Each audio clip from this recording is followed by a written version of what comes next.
Assalamu alaikum wa rahmatullahi wa barakatuh. Akẹ́wà kìdí ládùúgbò yìí,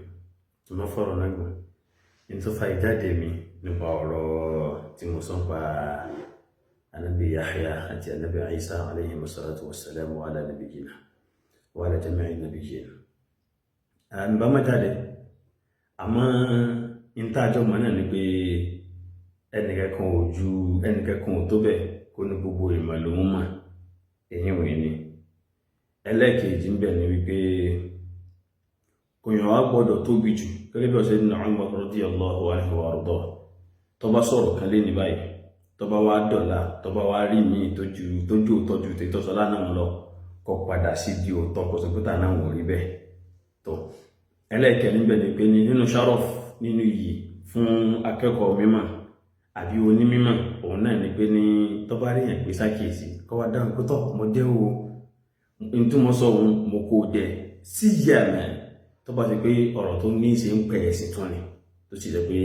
a mọ̀ fojú òpin ní ìpínlẹ̀ ẹ̀sìn lọ́wọ́ kálọ́kọ́ mọ́jọ rẹ̀ ẹ̀sìn náà mo rí oríṣiríṣi àwọn ọ̀rọ̀ bíi mélòó kan kò pọ̀ náà mi kọ́kọ́ fẹ́ reply mo kàn wọ́n pé ní ká má fi àdéhùn Ànábì sínú òkùnkùn most especially àwọn tí wọ́n ń pè mí náà wípé ní ìsáàfù nǹkan tẹ́ sọ yìí nǹkan báyìí àwọn tó gbọ́ nǹkan míì náà ajákàtò pèrè asákèèsì al-imam Abdullah ibn Mubarak rahimahullah ta'ala ó sọ̀rọ̀ kan wípé al-isnadu min ad-din wa lawla al-isnadu laqala man sha'a ma sha'a ó ní ẹ̀tẹ́ ti gbọ́ isnad ń tọ́ sọ yìí tarọ́gbà wa talafati sí déédéé sọ̀hábà àbídórí Ànábì sallam àbídórí tábí igẹ pẹ̀lú isnadu sọ bí tọ́rọ̀ ohun tí ń bọ̀ wá fún wa ó ní wàláwùlá isnad tí è bá sọ lé ilé yìí ni ipé sọ talafati ẹ̀ náà ká fi ṣẹ́ẹ̀kì wọn wò laqala man sha'a ma sha'a anybody ni ó kàn jáde wáyé mọ̀ sọ tó bá wù náà rẹ̀ sí Ọlọ́run ìfẹ́ kí ní ogun jù riwayat ẹmọ wo tí ń bá sọ wípé ní níbo lẹ ti mọ ráwọn àtàn ọ̀rọ̀ tí ò fẹsẹ̀ múlẹ̀ yìí rísìn mi lélẹ́yìí tó bá sọ pé wá tóbi jù ẹ̀jẹ̀ mọ̀ àmọ́ rísìn mi lélẹ́yìí pé ní ìtàn tí ò fẹsẹ̀ múlẹ̀ kò sí náà ni ìtàn tí ò fẹsẹ̀ múlẹ̀ lọ́dọ̀ àwọn tí wọ́n ń gbà wá látẹnu wọn kò sí náà ni so tí ó bá ti wá sí ìtàn ọ̀rọ̀kọ̀ wọn ní tó fà á nìyẹn ó rọrùn kí Anabi Zakariya àbí Anabi Yahya àti Isa kan tó lóyún wọn sígbà kankan náà àmọ́ ń tẹ́ fífẹsẹ̀ rẹ̀ múlẹ̀ fún wa ṣe mọ̀ pé ní àwọn tí àfáà tó kálùkù ń sọ àfáà lágbádá náà kọ́nu tíra wọn gbogbo wọn padà ń darí ẹ̀ sọ́dọ̀ Abdullah ibn Abbas radiyallahu anhu wa arda ẹni kan pa mí díẹ̀ ní pé ní ó ná mà bẹ́ẹ̀ nítorí sì fi ń pa mí náà ní pé ní ẹ̀bẹ́ ẹ̀kọ́ ló ṣe rí kò fẹsẹ̀ múlẹ̀ bẹ́ẹ̀ tó bá fẹsẹ̀ múlẹ̀ ní wallahi la yinu bihi lillah àwọ̀ ọ̀wọ́ rí pé ta ni ọba sọ tọ̀ ẹjẹ́ wá gbé báyìí ọ̀rọ̀ yẹn bó ló ṣe ń bọ̀ wá ṣe mọ̀ pé ní ìtàn kò sójú ẹni kankan tọ́nà bá wá pàfà nẹ́bì bákan àwàdí tọ́nà pàfà nẹ́bì rẹ̀ mú ẹ̀dẹ̀ mọ́ wo dáadáa tọ́nà bá fẹ́ pàtà nẹ́bì méjì papọ̀ kò ní fi ẹnìkan làwọn láàrin àdúgbò sí pé yọ apá kan tán ẹ̀sọ̀ wá pà míì lápèjúwe Ọlọ́run fi Suleiman tẹ̀lé Dáwùdù lẹ́sẹ̀kẹsẹ̀ látọjú ayé ẹ̀ torí pé wọ́n jọ èyí ò bẹ́ẹ̀ Ànábì Lútù àtànábì Ibrahim fa amana lahu Lútù gbà fún nígbà tán wá fi Ibrahim ní búṣúrọ̀ gan ó ní kí ló tó ṣe yín bolódà wọ́n ní inna ursilna ila qawmin mujrimin Ọlọ́run pàtàkì pọ̀ ẹ̀tún wò lápèjúwe Ànábì Harun àtànábì Musa Ọlọ́run wa ja'alna lahu wa habna lahu min rahmatina akhahu Harun nabiyya òun gan bẹ́ẹ̀ náà pé ní fa arsil ila Harun so tó bá wá dórí ti Yahya àti tànábì Isa tó bá wá ṣe pé ní Ọlọ́run wá pàtà nábì Yahya tán ó sì wá pàtà Isa láwárá wọn àtàn kan tí ó fẹsẹ̀ múlẹ̀ dọ́dọ̀ àwọn tá a fẹ́ mọ́ páwọn náà pàfà ní ọmọ nábì ságbàtàn wọlé ni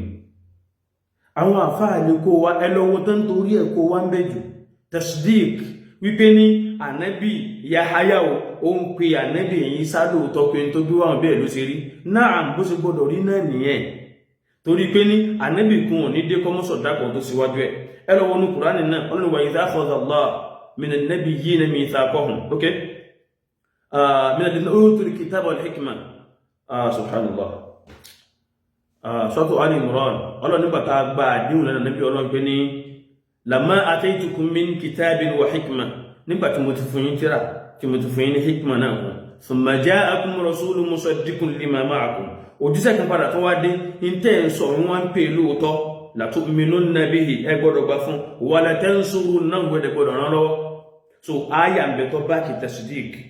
to aya náà ní pé wa musaddiqan bi kalimatin min Allah Anabi Yahya yo ma sọ̀dákọ̀ Anabi Isa ńgbà tó bá dé so àwọn ìtàn wípé ní wọ́n lóyún wọn papọ̀ ẹnìkan sọ pé nìkan oyún náà nìkan forí balẹ̀ fẹ́ nìkan ẹ padà sínú ìsìnáàdì bẹ́ẹ̀ ka ẹgbẹ̀rún tírà jù bẹ́ẹ̀ lọ ibi tẹ́ ń padà ń darí ẹ̀ sílé ìtọ́ kọ́mọ́ jù náà kí ni ọ̀rọ̀ Abdullahi ibn Abbas ẹ̀sẹ̀ yìí lé ní ẹjí mi náà wá sọ̀rọ̀ tèmi náà báyìí ẹ̀ ń kọ̀rọ̀ àwọn ọ̀tàn afá kan sọ nù tàn kan ó sọ nù tàn kan afá Ibn Ishaq rahimahullahu ta'ala ó sọ nù ọ̀rọ̀ rẹ̀ pé ní kana Zakariya wa ibnuhu akhira man bu'itha min bani Isra'ila qabla Isa wọ́n ní Zakariya àtọmọ rẹ̀ Yahya àwọn lẹ́ni ìgbẹ̀yìn tọ́lọ́wọ́n ọba gbé dìde nínú ọmọ Israẹli kó tó di pa Nabi Isa dé ilé ìtàwí ó wà nù Fathul Bari Ibn Hajar ẹsẹ̀ yìí lẹ́ni bá nínú Ad-Durrul Mansur fi Tafsir bil Ma'thur tàbá lọ́wọ́ wa ataynahu al-hukma sabiyya àfá Imam Sayuti ọgbà ẹgbà wà lọ́tọ̀dọ̀ Abu Nu'aym nínú tírà wọn Ibn Mardawayh nínú tírà wọn àti Ad-Daylamiyu látọ̀dọ̀ Ibn Abbas lọ́dọ̀ nípa ní pẹ̀lú ní kíni o Anabi Yahya wà lọ́mọ ọdún 9 ó tó di pé a fún ní hikma ni so ẹ mọ̀ wà wọn kan yẹn lẹ́yìn ìgbà wọn lọ́nà wá ní pé wadhkur fil kitabi Maryama ma kọ̀rọ̀ Maryama náà fàyè ẹ wo kíní yẹn ń tẹ̀lera wọn ni kò sọ pé gbà kankan náà bí tàwọn Ànábì mẹ́ta tá a kà síwájú yẹn ẹ mọ̀ jẹ́ ogún jù ẹ já wá wí báyìí lọ́nà aláwọ̀kọ́ tí ìtàn yìí gbà wá Imam Malik rahimahullahu ta'ala lè tọ́wà ní Fathul Bari náà kàn sí Imam ní balaghọ́ ni nínú nǹkan tí máa dọ́dọ̀ máa balaghọ́ Imam Malik ní balaghọ́ àwọn ọ̀rọ̀ tí ó dọ́dọ̀ rẹ̀ tí ó lè ṣe ìsìnádù rẹ̀ ìpé ní báyìí ara wọn àfá bí afá bin Abdul Barr rahimahullahu ta'ala An-Nabawiyyah tán sí kí ni tí wọ́n kó ìsìnádù ọ̀pọ̀lọpọ̀ wá àmẹ́lẹ̀ yọ pẹ̀lú ìtàn kó ìsìnádù rẹ̀ wá Imam Malik ní ààrẹ gbọ́ ìpé ní ìyá Yahya ó sọ fún Maryam ìpé ní tí ń bẹ nínú mi mo rí pé ń forí balẹ̀ fún nǹkan tó wà nù rẹ̀ ó ní arahu li fadli Isa ala Yahya mo ń wò pé torí ọlá tí Isa ní lórí Yahya ni àmọ́ bàlágù Imam Malik bí ìjọ fẹsẹ̀ múlẹ̀ ibi táwa lọ nìyẹn ẹsẹ̀ yìí lé ní tọ́ Ibn Jarir Tabari ọgbà wa nù kíní òun náà ní ìpínlẹ̀ tọ́pọ̀lọpọ̀ náà mú látọ̀dọ̀ rẹ̀ Ibn Jarir Tabari nínú tafsiri wọn àti nínú tàrífù wọn Tarikhul Anbiya Tarikhul Rusul wal Muluk lẹ́yìn náà àfá ìmáàmù Abu Abdullah an-Nasa'i al-Hakim àwọn náà gbà wà nù Mustadrak wọn àmọ́ ìsìnádùn ni àfá kan bẹ́ẹ̀ pé Asbatu ibn Nasr àfá Asbatu ibn Nasr yìí Ibn Hajar tó pé ní kí ni o Sadukun kathirul khata' yughrib ẹni yóò lóòtọ́ ni o àmọ́ mistake rẹ̀ pọ̀ gan yughribu ó mọ mú àwọn gẹ̀ríbù wá ẹ̀kọ́ sí ìrìn náà ipé ní nínú tá a fẹ́ kà sọ́dọ̀ Ibn Abbas tóun lọ sọ bẹ́ẹ̀ náà rí o ìsìnádùn kan tẹ́ ń káàkiri èyí wè nínú ni afá Abu Hatim rahimahullah olóògùn tábù nù ẹ̀yìn yudha'ifuhu a ní pé àsìbátò àbí onídọ̀ọ̀ífù ni wà kọ́ ọ̀rọ̀ tó ní pé ahadithuhu gbogbo àwọn àdísẹ̀ lápapọ̀ rẹ̀ maqlubatul asanid ìmọ̀ sí kọlùbù ìsìnádì ni mọ̀dálẹ́sù nù onítẹ̀dìlẹ́sù nù ni so ẹsẹ̀ yìí bá wọn nínú ẹgbà wá mi àfáàtà ń pè ní Hajjaj al-A'war lélẹ́yìn kìí ibn Atta Hajjaj al-A'war látọ̀dọ̀ ibn Jurayj Abdulmalik ibn Abdulaziz ibn Jurayj àfáà yẹn látọ̀dọ̀ Abdullah ibn Abbas òun náà gbà wá ǹjẹ́ tí ẹ̀ náà fẹsẹ̀ múlẹ̀ bí okay kin to sọ́dọ̀ ti Ibn Jurayj yìí ẹ já padà sí asbat padà afa asbat yẹn náà fúnra rẹ̀ tẹ́ bá tún wá ka tafsir tó bá rí fúnra rẹ̀ náà kò wá tẹ́ wá dá padà sọ́dọ̀ èyàn rẹpẹtẹ mọ́ àwa fi mọ́ lórí Sudaju tó jẹ́ afa rẹ̀ tó ló gba rẹ̀ Ibn Abbas ẹ wo nígbà míì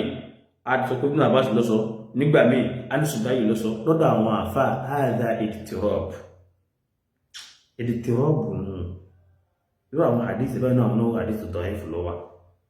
ìhun náà dẹni ìsìnàbì tó fẹ́ súnmọ́ ìgbọ́ fẹ́ dájú náà wọ́n sà nídùn ìsìnàbì tó fẹ́ dájú náà nìyẹn ẹsẹ̀ yíò bẹ́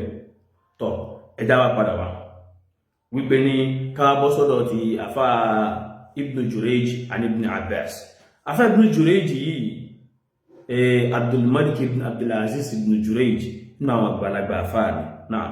àmọ́ ẹjá mọ́gbọ́n táwọn afá sọmọ́sọ̀rọ̀ afá méjì afá Yahya ibn Sa'id al-Ansari onígbùn Jurayj tẹ̀lé yẹn fa idha qala haddathani tó bá ní wọ́n ka hadith fún mi fa huwa sama' ọgbọ́ nìyẹn wa idha qala anba'ana aw akhbarani tó bá ní wọ́n fún wa ní ìró àbọ́sọ làbárì fún mi fa huwa qira'a ìntọ́ka ni wa idha qala tó bá wá sọ wípé ní lágbọ́dá báyìí sọ ó ní fa huwa shibhu rih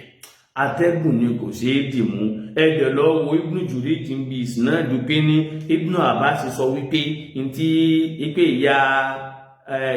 Yahya ń sọ fún mọ́lẹ́ àgbẹ̀ tí ń bẹ́nu máa ń forí balẹ̀ fún ẹ̀lọ́wọ́ kọ́ọ̀là ní sọ awábèlé kò ló sọ pé àdáta nítorí pé kí ni o kọ̀ bá Ibn Abbas amákẹ́ Ibn Abbas lọ́wọ́ ẹsẹ̀ yìí bẹ́ẹ̀ Imam Ahmad bin Hanbal ana sọ pé ní idha qala Ibn Jurayj qala fulan wa qala fulan wa ukhbirtu ja'a bi manakir ó ní tí Ibn Jurayj bá sọ pé ní qala fulan lágbádá sọ wa qala fulan àbí lágbádá náà tó sọ àbó ní pé wa ukhbirtu wọ́n fún mi ní ìrò ní ja'a bi manakir ó dé pẹ̀lú àwọn àdísì mú ń kárùn nù àdísì dákọ̀ àdísì jẹ́ ọ̀lọ́ náà ló gbé léwu àwọn táwa ń sọ rèé tààfin sáwọn ibùdó tí wọ́n ń ká àwọn àtàn tí ọ̀lọ́ àwọn àtàn rọ́ yìí ẹ̀kọ́ tẹ́ bá ti gbọ́ ìtàn kan táwọn àfóńtẹ̀ sí ìbá kọ kalẹ̀ ẹsẹ̀ wádìí ìsinádùn bẹ́ẹ̀ tẹ́ bá rí ń bẹ́ ẹ padà sọ́dọ̀ àfáà tó já síwájú àwọn àfóńtàfà sí Ibn Jarir Tabari àwọn máa kó ìsinádùn síbẹ̀ tẹ́ bá rí ń bẹ́ wá síbòmíì ẹ wo tàríkù rẹ̀ wò tẹ́ bá rí ń bẹ́ wá síbòmíì kìí ṣe ojú gbẹ̀hún nìkan láàmú ní Ibn Kathir sọ kọ́dà ẹ̀yìn lágbọ́dá kan náà sọ ọ̀hún lọ ka àfáà Mu'ashir kan tó náà kọ tíra kan àfáà bá sí mọ́ sọ̀rọ̀ ọmọkọ́hún padà sí àwọn tíra tó jẹ́ ìpìlẹ̀ tẹ́sí bá ìsìnàdù pàdé torí pé al-isnadu min ad-din wa lawla al-isnadu laqala man sha'a ma sha'a nítorí àìfẹsẹ̀múlẹ̀ yìí ló fi tako násù dàrẹ́kìtì násù Kùránì lẹ́nu bí na ìtàn rọ́rẹ́ lẹ́yìn kílẹ̀ mọ̀ pàrọ́fà ní mọ̀ nàìjíríà ẹjá mọ̀ sọ ẹjá wá padà wáyé pé ní tọ̀ àwọn owó gan lójúlówó ọmọ kí Ibn Abbas aláfà Mujahid tí àwọn èyí dáútọ̀ ẹ̀ adẹ̀ ní àfá Ikrima tàwọn àmì náà kí làwọn eléyìí wá sọ subhanallah àfá Ikrima léyìí tó gbà wá látọ̀dọ̀ àfá rẹ̀ Abdullah ibn Abbas ẹ̀rí báyìí lẹ́sìn àwọn táwà ti síwájú náà bọ́rọ̀ bá ti délẹ̀ tán ayọ́ abẹ́rẹ́ pé ní àwọn owó ní sí kọ́ọ̀tù tàlàmíjì lágbájá ipe àwọn rí ẹ̀tọ̀rọ̀ wọn síwájú tẹ́lẹ̀ pé ní títí òfẹsẹ̀ múlẹ̀ kò tó pọ̀jù kò tó wá sí kí ni kì í tó sọmọ kéwù dàrẹ́tì kẹ fún Abbas kì í sọmọ kéwù dàrẹ́tì kẹ fún Ibn Abbas tọ́ ayákí ni Ikrima ní àfá àwọn nígbà tó débi áyà musaddiqan bi kalimatin min Allah oníkọ́ọ́lá Isa ọmọ Maryam tó pé ní kọ́ọ̀lá onípé ní Isa ọmọ Maryam nù oníkalimatu min Allah ismuhu al-Masih qala al-Masih àfá Ibn Jarir gẹ fún àwọn agbáwá nínú tafsiri wọn tẹ́ǹkà afá Mujahid ibn Jabr rahimahullahu ta'ala nínú àwọn àgbàlagbà ọmọ kí Ibn Abbas nù ní òun ló ní pé wọn máa dábìlà Abbas tó láì mọ iye ìgbà pé bí ẹ̀mẹ́jì abẹ́rẹ́ lórí ayà yìí ló fi tàbí sọ̀kalẹ̀ rọ́bọ̀tà gírí báyìí òun wá ń sọ ọkọ̀ sọ pé Ibn Abbas lọ sọ fáwọn ẹ̀rí báyìí Ibn Abbas lọ́wọ́ mẹ́kọ́ tọ́rọ àwọn ọmọ kí rẹ̀ wọ́n ní nǹkan mìíràn gbà wá tí ọ̀dọ́ eléyìn ẹni tó wá fẹ́ máa gbà Ibn Abbas ọ̀bá Ibn Abbas láyé ọya ó sì wá dọ́ra wọn tọ́ ó ní pé òun ó ní àfá Mujahid ń sọ fúnra rẹ̀ pé ìyàwó Zakariya ìdíjẹ́ Yahya ìmọ̀ sọ fún Maryam pẹ̀lú pé inni ajidu alladhi fi batni yataharraku lilladhi fi batnik in ti ń bẹ̀rù orí pé mọ̀ rú wúyẹ́wúyẹ́ fún tọ́wà nù rẹ̀ ohun sọ pé forí kanlẹ̀ tábà wá lò kankan báyìí nísìnyí á wá lò ti àfà Mujahid á kò ti gún jùlọ ìdìyẹn á dànù títí àfà àsìbáàtì tó gbàgbọ́ àfà rẹ̀ sílẹ̀ yìí náà á sì kẹ́ni á dànù tó náà lọ tó náà sì kẹ́ni tó náà fẹsẹ̀ múlẹ̀ torí sùdá yìí ní sọ ti ní ìtìrọ́bù àbí àfà àsìbáàtì ó ní ìtìrọ́bù nígbà kan ní Ibn Abbas nígbà kan ní pé àfà àwọn èwo ní ká múnú méjèèjì ìtìrọ́bù náà gbónú ìjọba wọn tọ́ ó ní pé ní ọmọ ṣe kí ni mọ́ ń tà àárọ́kà fún tọ́wà nù rẹ̀ ẹjá wà padà wá tàbá wá dórígun bí orígun ìṣọ́ ti síwájú nù ní tọ́ Ànábì ọ̀wá sọ sọ̀hábà Ànábì ọ̀sọ́ ti mọ̀ pé nínú Isra'iliyat nù ní wà Isra'iliyat à ní pé lóòótọ́ à ní pé nírọ̀ àmọ́ ká wá gbé lẹ̀ tó lẹ́yìn náà pé tọ́ba ti wá takò tọ́wà lọ́wọ́ wa mo sọ lẹ́gbẹ̀ẹ́ pé ní tọ́lọ̀ bá fẹ́ pàtàkì níbi méjì papọ̀ táwọn jọ wà gbapọ̀ bọ́lọ̀ ṣe máa pa lọ́pọ̀lọpọ̀ ni ẹwà Ànábì Ibrahim àtànábì Lut ọ̀dàpọ̀ ànábì Musa àti Harun ọ̀dàpọ̀ ànábì Suleiman àti Dawud àbí ànábì Dawud bàbá Suleiman ọmọ ọ̀dàpọ̀ so gbogbo àwọn tó bá ti àtúnṣe yìí ẹ̀mọ́ lákìísí rẹ̀ so Isra'iliyat àwọn ọmọ Israẹli ní máa parọ́ àwọn tàbá yìí tó bá rọrùn pé ní bọ́lọ̀ ṣe tóónù ni mùsọ́dìkan ó pè é lóòótọ́ ẹ lọ́wọ́ kí nùjẹ́rì fi bẹ́ẹ̀ tàn rí ẹ̀bà wọn wá ó gbé wá torí pé kí ni o ń pè é